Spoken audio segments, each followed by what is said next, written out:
আল্লাহ পাক রব্বুল আলামিন বলে ইন্না কারুনা কানা মিন কওমি মূসা, নিশ্চয় কারুন সে মূসা আলাইহিস সালামের অন্তর্ভুক্ত ছিল।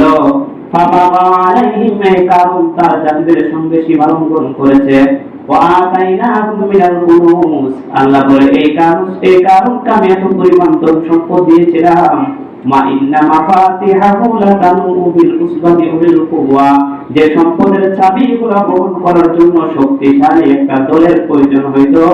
কিতাবের মধ্যে লেখা হয় আমি আল্লাহ কারুনকে এত সম্পদ দিয়েছিলাম। আল্লাহ পাক রব্বুল আলামিন কারুনকে এত সম্পদ দেয়, এই কারণের সম্পদের চাবিগুলো বহন করার জন্য 40টা উটের প্রয়োজন হইতো। তাহলে হিসাব করে দেখেন কত সম্পদ আল্লাহ কারুনকে দিয়েছে। তার এই চাবি বহন করার জন্য আল্লাহ বলে শক্তিশালী একটা দলের প্রয়োজন হয়। কিতাবে লেখা হয় 40টা উট প্রয়োজন হতো শুধু তার সম্পদের চাবিগুলো বহন করার জন্য। এবার বুঝেন যে আল্লাহ আপনাকে আমাকে কতটুকু সম্পদ দিয়েছে, আমাদের কতটা চাবির প্রয়োজন হয়, চাবি বহন করার জন্য কতজন লোক লাগে। তাহলে সে কত শক্তিশালী ছিল ওই সময়ে, কত সম্পদের অধিকারী ছিল যে 40টা উটের প্রয়োজন হতো তার শুধু সম্পদের চাবিগুলো বহন করার জন্য।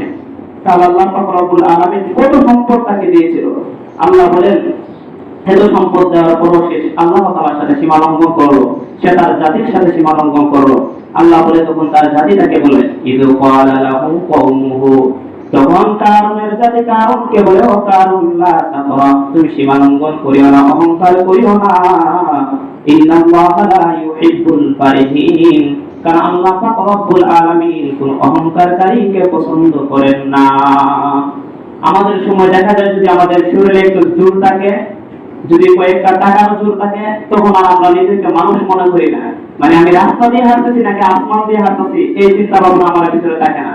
অথচ আল্লাহ পাক রব্বুল আলামিন বলেন লা তাকরা, হে বান্দা অহংকার করিও না। কারণ আল্লাহ তাআলা কোনো অহংকার ব্যক্তিকে, মুতাকাব্বিরের ব্যক্তিকে আল্লাহ পাক রব্বুল আলামিন পছন্দ করে না। অথচ আমাদের সবার একটু টাকা পয়সা হলে তখন আর বাপ পাল্টে যায়। অথচ আল্লাহ বলে তোমার টাকা পয়সা তো আমি আল্লাহই দিয়েছি, আবার নিতেও সেকেন্ডের সময় লাগবে না, আমি আল্লাহ যেমন দিয়েছি তেমন নেব। আজ ফিলিস্তিনের জমিনে আক্রমণ করতেছে ইসরায়েল, হাজার হাজার কোটি টাকার মালিকরা এক প্লেট ভাতের জন্য আহাজারি করতেছে। হাজার হাজার কোটি টাকার সম্পদ তাদের, বড় বড় প্রাসাদ ছিল, যারা কৃষি ছাড়া কখনো বসবাস করতো না। এই পরিমাণ মানুষগুলো আজ রাস্তার মাঝে তাল নিয়ে দাঁড়িয়ে আছে আমাকে একটু খাবার দাও। আল্লাহ পাক রব্বুল আলামিনের খেলা বড় কঠিন। তাই কিছু টাকা পয়সা হলেই, কিছু সম্পত্তি হলেই আমার অহংকার করা যাবে না, গরিবদের সাথে কোনো খারাপ আচরণ করা যাবে না, পার্শ্ববর্তী মানুষের সামনে নিজের শরীরের জোর দেখানো যাবে না।